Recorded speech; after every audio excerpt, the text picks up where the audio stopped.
Hola, ¿qué tal? Hola de nuevo a todos. Estamos esta vez ya terminando el día en Calatayud, en Santa María. Ahora mismo lo que estáis viendo es el claustro, una de las galerías y la sala capitular que tengo a mi espalda. Como, bueno, hemos ido comentando durante todo el día, estamos celebrando el 19 aniversario de la declaración como Patrimonio Mundial UNESCO de la arquitectura mudéjar de Aragón. Ya hemos comentado también que esta declaración en el año 2001 completa la declaración de arquitectura mudéjar de Teruel que se realizó en el año 1986. Ya también hemos comentado que esa declaración fue muy importante a la hora de plantear el mudéjar desde un punto de vista internacional como marca y que en el año 2001 adquirió ya renombre a nivel regional e internacional con esa declaración para todo Aragón a través de la incorporación de 6 ejemplos, 3 en el entorno en el que nos encontramos, el último de los cuales es este. Hemos estado esta mañana en Tobez, en la Iglesia de la Virgen, y al mediodía en la Iglesia de Santa Tecla, en Cervera de la Cañada. La declaración también se completa con 3 ejemplos en Zaragoza capital, la Torre de San Pablo, la SEO Zaragoza o Catedral del Salvador y el Palacio de la Aljafería como el ejemplo civil. Territorio Mudéjar, ya también los que nos habéis estado siguiendo todo el día y, bueno, y para los que no, bueno, es una asociación de ayuntamientos que estamos trabajando en red en la gestión de los recursos histórico-artísticos, buscando el desarrollo óptimo de las comunidades, el afianzamiento de las comunidades locales a través de la gestión de los recursos histórico-artísticos, entendiéndolos como identidad cultural y como un aporte a otras actividades económicas que se realizan en las localidades y que pueden diferenciarlo de otros territorios. Ya sabéis que, bueno, a final de año siempre hacemos como un pequeño recopilatorio de algunos de los proyectos que llevamos en marcha. Esta semana vamos a estar en diferentes lugares explicando todos esos proyectos. Esos proyectos están incluidos dentro de 3 estrategias, como hemos comentado también y como podéis ver en prácticamente todas nuestras redes y en nuestra página web. Una estrategia basada en la transferencia de conocimiento desde lo científico, que sería nuestra estrategia de realización de proyectos con impacto en las localidades y que está marcada por 2 actividades o 2 acciones principales. Una de ellas, las estancias de investigación para proyectos, de las cuales este 2020 tenemos una segunda convocatoria en marcha. Y, por otro lado, el afianzamiento de los perfiles profesionales vinculados con la gestión de los recursos histórico-artísticos que queremos vincular al aprendizaje en estudios universitarios, en estudios de profesionalización, todos aquellos perfiles que pensemos que son interesantes y que, bueno, que nos pueden aportar aquellas competencias que son necesarias para una gestión óptima de nuestros recursos. La segunda estrategia es la de comunicación y difusión. Esta actividad que estamos haciendo ahora mismo estaría dentro de ellas. Es la actividad que más se ha resentido este año, en este año 2020, a pesar de que hemos intentado subsanarla pues, con todo tipo de acciones pues, bueno, no presenciales o presenciales muy medidas, muy cuidadas, como la que hemos comentado esta mañana con Pedro Bell, los proyectos en ruta que pretenden enseñar durante el proceso del desarrollo de las estancias de investigación resultados e incluso resultados en proceso de realización y que, bueno, celebramos solamente una de esas rutas el día 7 de noviembre en Zuera. La verdad es que fue un éxito, pero, pues bueno, estaba muy limitada de público, solamente podíamos tener 6 personas por grupo, alcanzamos las 18 personas en 3 rutas y pensamos que la verdad es que, bueno, dado el éxito que había tenido y el interés que había despertado, sobre todo en la comunidad, en los habitantes que viven en las localidades donde se encuentra el patrimonio con el que trabajamos, era mejor esperar al 2021 para poder planificarlas con un poquito más de aforo. Ahora mismo nos encontramos, como os decía, en la colegiata de Santa María, en Calatayud, en una de las galerías del claustro. En la Colegiata de Santa María está declarada Patrimonio Mundial en su parte mudéjar, que sobre todo para los que sois de Calatayud o conocéis bien la ciudad, sobre todo está pues bueno, más identificada con su torre, que es la más alta del mudéjar aragonés, el ábside de la antigua iglesia mudéjar que se conserva hacia el exterior y que, bueno, pues toda esa edificación se vio integrada o, bueno, se vio desplazada con la construcción del edificio renacentista y el claustro. Los claustros, no hemos hablado, hoy hemos hablado de tipologías, hemos hablado especialmente de la tipología de iglesia-fortaleza como uno de los hitos en el siglo XIV que marcan un punto de inflexión en el entendimiento de la arquitectura mudéjar, pero el lugar donde nos encontramos es especialmente importante porque, además de las tipologías de iglesia y de torre, se utilizarán a partir de un momento determinado dos tipologías que proceden sobre todo del arte cristiano europeo, que son los claustros y los cimborrios, a pesar de que el cimborrio también tiene una relación con la tradición islámica, y que aquí en Calatayud toma un gran protagonismo gracias a la construcción de la que estáis viendo un trocito. Tenemos un precedente muy importante en el propio Calatayud, que es el claustro del Santo Sepulcro, realizado un poquito antes y que ya da cuenta de la importancia de la localidad en el momento y que, bueno, la verdad es que es uno de los aspectos más importantes. Hemos hablado siempre de focos, ¿no?, de influencia, y el foco bilbilitano fue un foco importante que predeterminó la increíble actividad constructiva que vamos a observar durante los siglos XIV y XV en todo el entorno de Calatayud y en los valles vinculados con el Valle del Jalón, en el que veremos que hay una actividad bastante importante.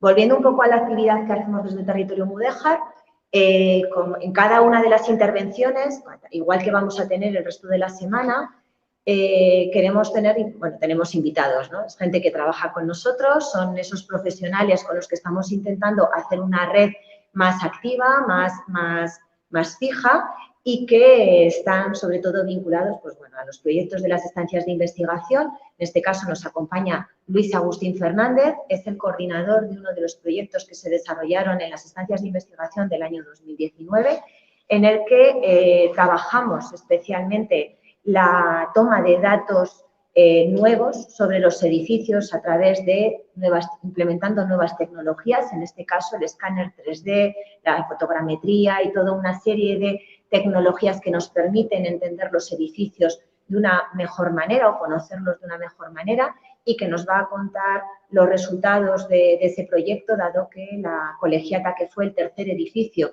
que se incluyó dentro de sus estancias, pues bueno, tuvo unos pequeños retrasos pues bueno, que no pudimos evitar, pues debido a que pues estamos en un lugar pues mucho más grande, con más peculiaridades y que hace que los tiempos se desarrollen de otra manera, y que ahora enlazaremos con él a través de la conexión online. Y además nos acompañará después el arquitecto Javier Ibargüen, que ha sido el responsable de la redacción del proyecto de intervención del claustro en el que nos encontramos, y que nos contará los resultados de ese proyecto. Es un proyecto de ámbito municipal, encargado por el Ayuntamiento de Calatayud y financiado parcialmente por el Ministerio de Cultura mediante las ayudas de Patrimonio Mundial, y que para nosotros es especialmente interesante porque es otra de las facetas de la gestión, que es que los edificios se conserven, ¿no? Que sería un poco la clave para que lleguen al futuro y para que podamos seguir trabajando con ellos. Vamos a darle paso a Luis y así ya esperemos que no lo hayamos perdido. Hola, Luis. ¿Qué tal? Hola, Victoria, buenas tardes. Muy bien. ¿Qué tal muy estás? bien. Aquí Muchas gracias. acompañándonos gracias a la tecnología. Muchas gracias por hacer el esfuerzo y que, bueno, que ya vemos que estás en pleno viaje y imagino de trabajo, así que te agradecemos un montón que estés aquí con nosotros. Bueno, ¿nos cuentas un poquito los resultados finales de la estancia en la parte de Calatayud, en la parte de lo que nos afectaría hoy en la colegiata? Sí, como bien explicabas al principio, nosotros participamos en los proyectos del año pasado, aunque yo sea la persona que está presentando, nosotros somos un grupo de investigación de la Universidad de Zaragoza, asociados al área de expresión gráfica arquitectónica y al grupo de investigación en arquitectura, y desarrollamos tres proyectos. Estuvimos trabajando sobre tres áreas: sobre Santa Tecla, sobre Tobet y sobre la Colegiata, en concreto la parte mudéjar, la que estaba declarada, y tuvimos algunos problemas fundamentalmente derivados por la propia geometría del edificio. La torre, como bien has dicho, la más alta del estilo mudéjar en Aragón, probablemente dentro del estilo mudéjar del mundo, y tenía una gran dificultad porque para poder capturar los datos, nosotros ahora explicaremos un poquito lo que nosotros hacemos, era necesario volar con un dron. Tuvimos, como recordarás, algunas vicisitudes, puesto que nos tocó la época en la que las cigüeñas tienen a sus cigüeñinos pequeños y los defienden y no nos dejaban volar con el dron alrededor de la torre, pero bueno, finalmente, superados todos esos problemas simplemente temporales, se consiguió obtener los datos geométricos de toda la torre. Lo que nosotros hacemos es o algunas de las cosas que nosotros hacemos es a través de las técnicas del escáner láser y de la fotogrametría, obtener la caracterización geométrica del edificio. Esto permite a medio plazo la simulación del propio edificio en diferentes ambientes. La simulación geométrica para el cálculo de la estructura, para rehabilitaciones, para tratamientos, incluso para, de alguna forma, su mantenimiento ante la posibilidad de que a lo largo de la vida del edificio, que es muy larga y ya lleva muchos años, pudiera sufrir algún pequeño deterioro propio del tiempo por la erosión o fortuito por alguna otra cosa.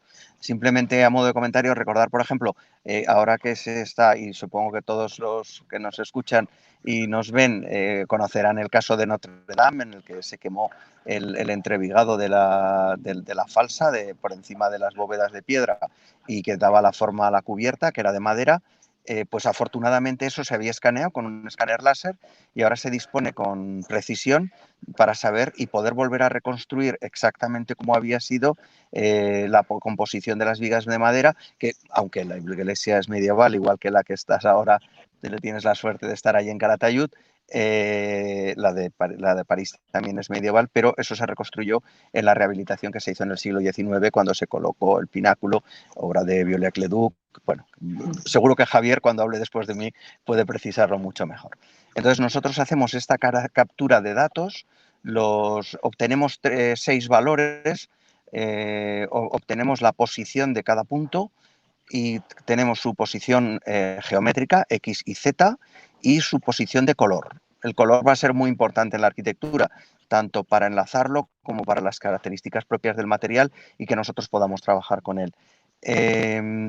Esta caracterización nosotros la hacemos con una precisión en torno a unos 2 milímetros de separación, una malla todo alrededor del edificio, como si fuera una carcasa, para que nos entiendan un poco nuestros compañeros que están escuchando, y esa carcasa a 2 milímetros nosotros caracterizamos su posición geométrica. Por tanto, sobre cada ladrillo nosotros podemos estar teniendo pues 25 o 30 puntos, no solo 3 para designar su superficie, sino bueno, para designar dónde está el mortero, para designar la forma que tiene el mortero y ante cualquier evento que pudiera haber poder reconstruirlo. Es una forma de caracterización geométrica.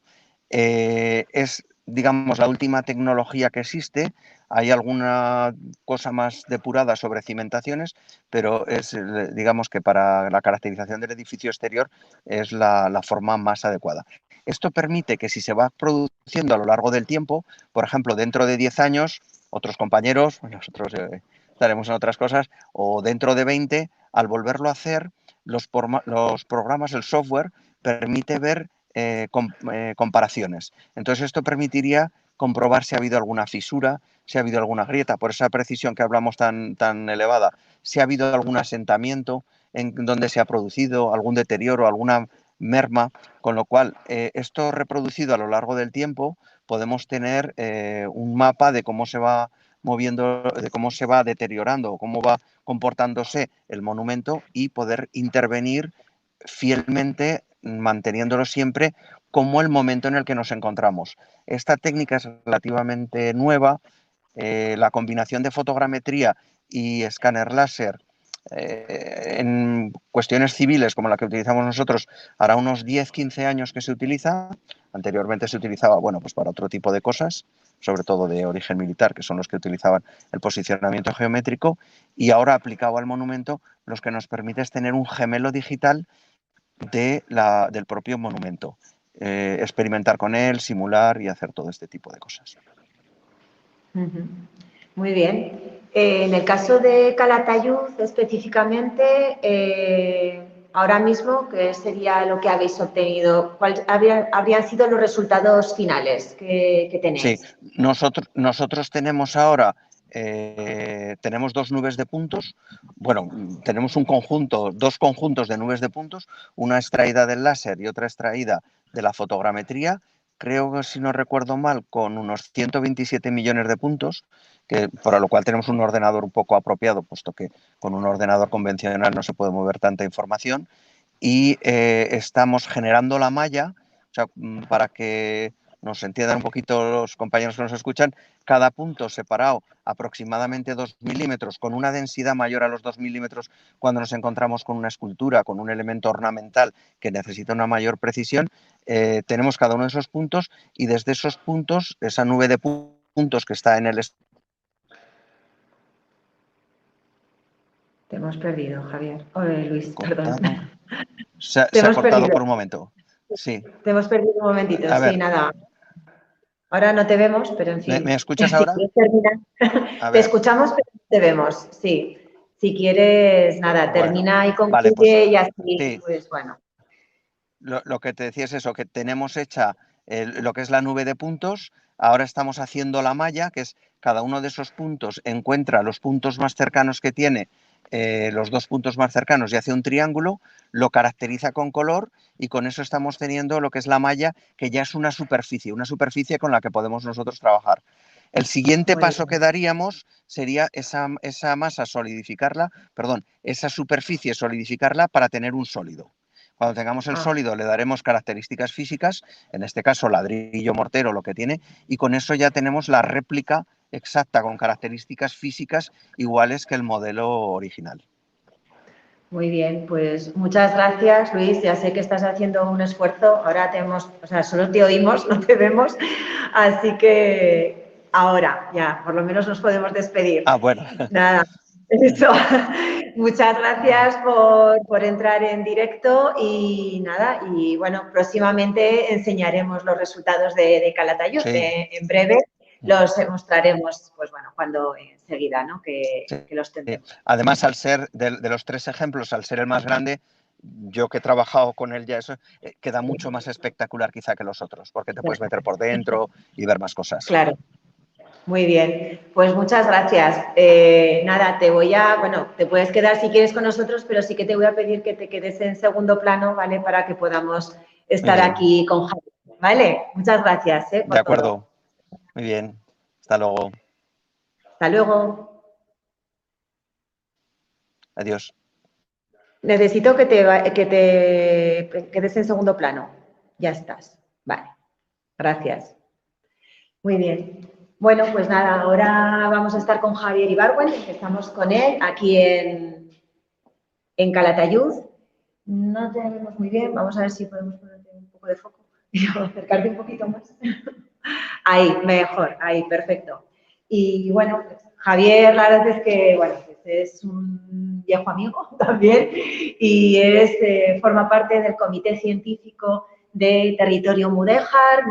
La verdad es que nos ayuda a la evaluación de los proyectos de las estancias de investigación, nos echa una mano también cuando tenemos que hacer visitas técnicas y además, pues bueno, ha sido el arquitecto que ha redactado el proyecto de intervención del claustro en el que nos encontramos y que la verdad es que teníamos bastantes ganas de ver qué resultados tenemos, un poco, pues bueno, que nos cuente cómo ha ido el proyecto y qué resultados.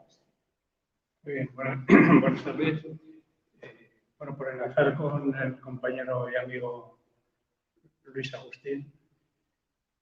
¿Lo pongo? Sí, póntelo y así se te escuchará un poquito mejor. Sí, ya. Bueno, los que llevamos unos cuantos años ya con esto y hemos dibujado los monumentos a mano con el lapicero y luego se pasaban a tinta, etcétera, la verdad es que sí que he podido comprobar la eficacia y sobre todo la permanencia de los datos de estos trabajos ya de carácter más científico que se realizan con los medios informáticos actuales. Entonces, pues bueno, desde luego, precisamente si en este momento dispusiéramos de lo que ha ocurrido en este claustro desde hace 60 años, que nos ha costado investigar y hemos tenido muchas cosas, incluso la fotografía en los años 60, que es cuando surgió el claustro, la principal transformación de restauración, pues nos vendría estupendamente. Bueno, volviendo al origen, como decía antes Victoria, estamos en el claustro de Santa María, uno de los 3 elementos declarados Patrimonio Mundial de la Colegiata de Santa María, que son la torre, el ábside y el claustro.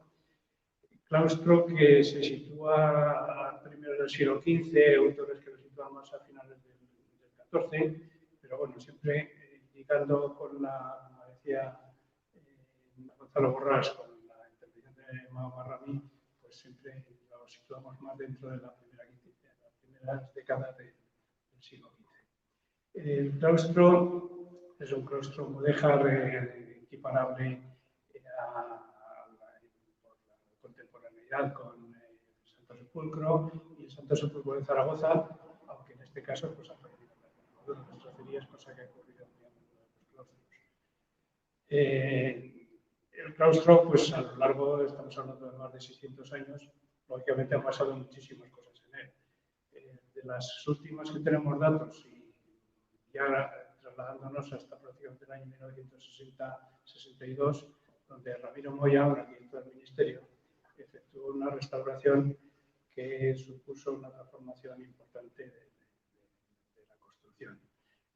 Ya en el siglo XVII el claustro había sobrelevado una planta, porque el claustro inicialmente tenía solo un nivel, y una planta pues, de arquitectura muy sencilla, simplemente una fachada ciega, con unas ventanas hacia el interior del patio.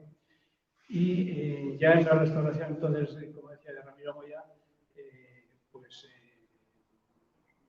sustituyó unas vidrieras de celosía que había en los arcos del patio, los arcos del claustro que recaen en el patio, reformó bastante la portada de la sala capitular antigua y también, sobre todo en la planta superior, creó una especie de galerías balconadas un poco sin sentido. Era una época en la que las restauraciones tenían unas características, digamos, yo con algunos de los arquitectos que llegué a hablar, como Fernando Cagoite, decía, no, yo era algo que entonar. O sea, para ellos la autenticidad con la que ahora prima en el concepto de la restauración, en aquel momento pues estaba en segundo plano. O sea, ellos iban a solucionar problemas, en verdad que había muchas ruinas, pero el concepto de autenticidad no lo aplicaban a la restauración. Entonces ya pasamos de aquella restauración en la que hubo grandes transformaciones en el claustro a los problemas estructurales que a finales de los años 80 se plantearon en todo el perímetro del muro exterior del claustro, especialmente en el ángulo noroeste. Pero entonces se plantearon distintas obras de recalce, algunas poco exitosas, en una época donde los recalces de cimentaciones, los monumentos, pues tenían ciertas dificultades, porque a veces reinaba el terreno, pero que se hacía que se hinchaba el edificio. Entonces, bueno, parte de los problemas se solucionaron, pero otros se volvieron a reproducir. Y hubo otro recalce en el año 90 y ya por fin, cuando todavía el claustro tenía problemas importantes, en el año 2000, la Diputación General de Aragón convocó un concurso que ganó el arquitecto Paco Yusta de Soria, en el que se realizó la restauración principal del claustro que vemos ahora, o sea, lo que ahora vemos en el claustro es básicamente el resultado de la restauración del año 2000. ¿Qué se hizo en esa restauración? Pues en cuanto a la transformación de imagen, bueno, pues revocar los nervios de las bóvedas, cosa que también en la época del siglo XX se picaban los revestimientos con un concepto absurdo, puesto que nunca han estado pensados para ser vistos los ladrillos aplantillados en los nervios de las bóvedas. Eliminó la celosía acristalada, una celosía vidriera, no una vidriera en realidad, de los cerramientos de los arcos hacia el patio y lo sustituyó por las carpinterías, que bueno, pues digamos era un paso más hacia no metizar una vidriera que tenía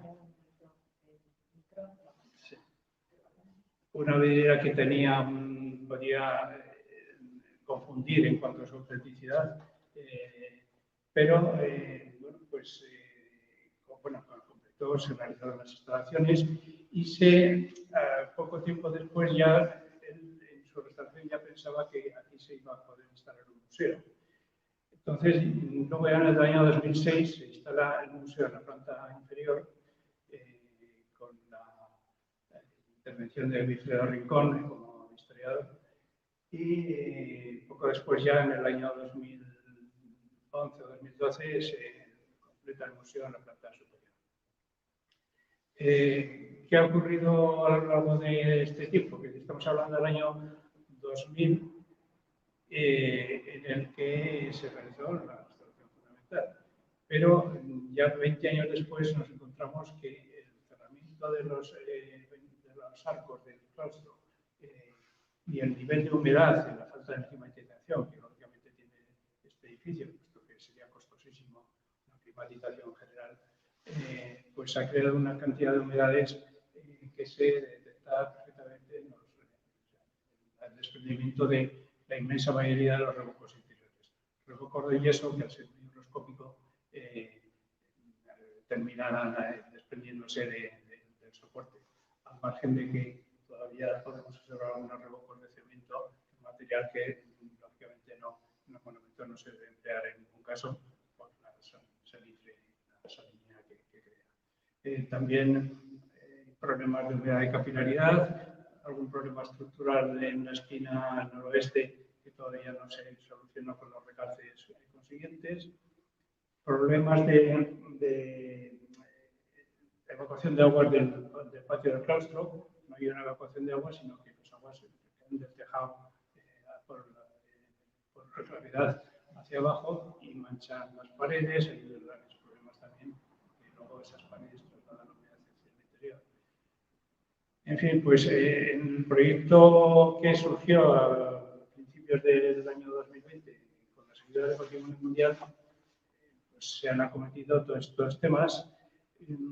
Hemos planteado una cuestión que ha habido que consensuar con el Abad y con el Ayuntamiento, porque es un cambio importante, y es el volver a abrir los arcos del claustro, a recuperar la imagen medieval.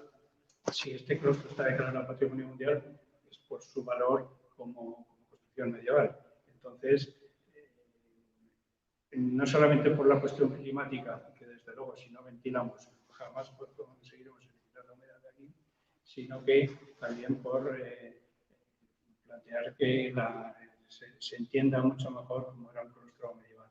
Claustro que no obstante también está ligeramente modificado, puesto que estoy convencido que tuvo un peto, esas bases de las columnas inferiores que están en un revoco tan extraño, pues realmente este claustro sería como el de Santo Sepulcro de Zaragoza, que tenía un antepecho. Entonces, bueno, pues estos son los temas. Habrá que eliminar las humedades, hay que quitar las vidrieras, hay que renovar las instalaciones. Estamos hablando de unas instalaciones de hace 20 años, pero claro, hoy ya, a pesar de que se han modificado bastante la tecnología de LED, pues hoy ya plantearíamos una museografía más. Nosotros hicimos con el compañero Ricardo Marco la restauración y el acondicionamiento del museo de la Catedral de Jaca, en el que cada pieza tiene su propia entidad, su propia iluminación, su propia explicación sería el objetivo. También tenemos un problema añadido y es la accesibilidad a la planta superior. Esta es una cuestión que estamos discutiendo con la Comisión de Patrimonio, porque el tema es que aquí, ahora, a la planta superior, que también se destina al museo, se accede por la escalera que sube a la torre, que es una escalera que para uso público tiene graves dificultades. Entonces, claro, la creación de una nueva escalera, de la cual no hay absolutamente ningún sitio para colocarla, salvo el propio patio, pues estamos en esa tesitura. Entonces, bueno, pues básicamente es un proyecto en algunas cuestiones, de cuestiones constructivas normales y corrientes de siempre. Bueno, y otro tema que también me hemos planteado que podría tener bastante discusión en el ámbito de la profesional o de la restauración es que esas galerías de los balaustres falsos de madera que hay en la planta superior, que se inventó Ramiro Moya en el año 62, vamos a taparlas simplemente con un enrejado y aprovecharemos también el espacio interior desde dentro, porque esas galerías ahora no sirven absolutamente para nada más que para el depósito de porquería por las aves, etc., ¿no? Entonces, bueno, pues este tema en principio ha sido aceptado porque era bastante complicado, pero realmente es que creemos que esas galerías abalconadas distorsionaban de gran manera la imagen del claustro. Entonces, por lo menos, que no se puede, vamos a demoler la planta del claustro y vamos a volver al claustro medieval, por lo menos que no llame la atención y simplemente que no se un elemento neutro, que además el propio enrejado, pues bueno, pues ese concepto casi monástico que tenemos a veces de la imagen de las rejas, pues creemos que puede ser la solución más sencilla y económica y si todo va bien realizaremos. Las obras en realidad van a venir financiadas por distintas partes, se tendrán que realizar a lo largo de varios años porque no hay una financiación del Patrimonio Mundial, financia el proyecto, pero no la ejecución de las obras. Entonces, bueno, en principio con la Diputación Provincial y otras ayudas que sí que para empezar el tema de los revocos se pidieron a Patrimonio Mundial este año, esperamos que al principio del año que viene podamos empezar ya algunas de las actuaciones. Así que eso es todo por mi parte, si no se supone nada más.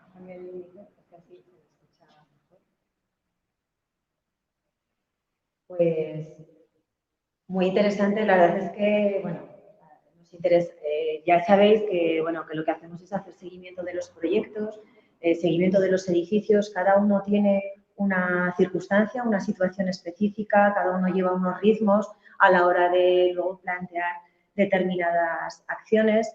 En este caso, pues bueno, está claro que la envergadura del bien pues tiene una influencia clara en todo lo que es el planteamiento de gestión del edificio, que por otro lado no ha dejado de gestionarse, porque hay que tener en cuenta, además nos acompaña Jesús Vicente, que es el abad del edificio y que siempre ha estado muy preocupado porque el edificio tuviera un uso, ¿no? Que es algo en lo que nosotros siempre estamos insistiendo, ¿no? Que si el edificio tiene uso es mucho más fácil que se conserve, que se mantenga, que genere una identidad dentro de lo que es el contexto. Es la pérdida de uso lo que genera muchas veces también la destrucción de los edificios, pues porque al final, pues bueno, pasan las generaciones y cuando ya se ha perdido el uso y pasan varias generaciones es como que ya no se le encuentra el sentido, ¿no? al tema. Entonces, es muy importante la labor que han hecho desde aquí y que van a seguir haciendo, estoy seguro, cuando ya finalicen todas las fases de obra y pues bueno, empecemos a ver el claustro y la colegiata en todo su esplendor a través, pues bueno, de su vinculación con pues bueno, con las entidades locales que trabajan aquí, ¿no? En especial, pues bueno, la Asociación Torre-Albarrana, que es la que habitualmente se encarga de que esto esté abierto, ¿no? y que pueda generar público. Vamos a terminar ya. La verdad es que yo creo que además hemos ido muy bien de hora. La idea es que no duren más de 30 minutos, 30-35 minutos. Esperamos que os haya resultado interesante. Como sabéis, luego todos estos vídeos van a estar en las redes sociales Y bueno, y podréis tener oportunidad. Sabemos que hoy hemos elegido unos horarios, pues bueno, que eran los que teníamos que elegir para poder tener iluminación mínima en los edificios de una manera un poco más agradable y que se nos viera mejor y que, bueno, pues que cualquier consulta que queréis hacernos al respecto por los diferentes medios que tenemos disponibles, pues que estamos a vuestra disposición.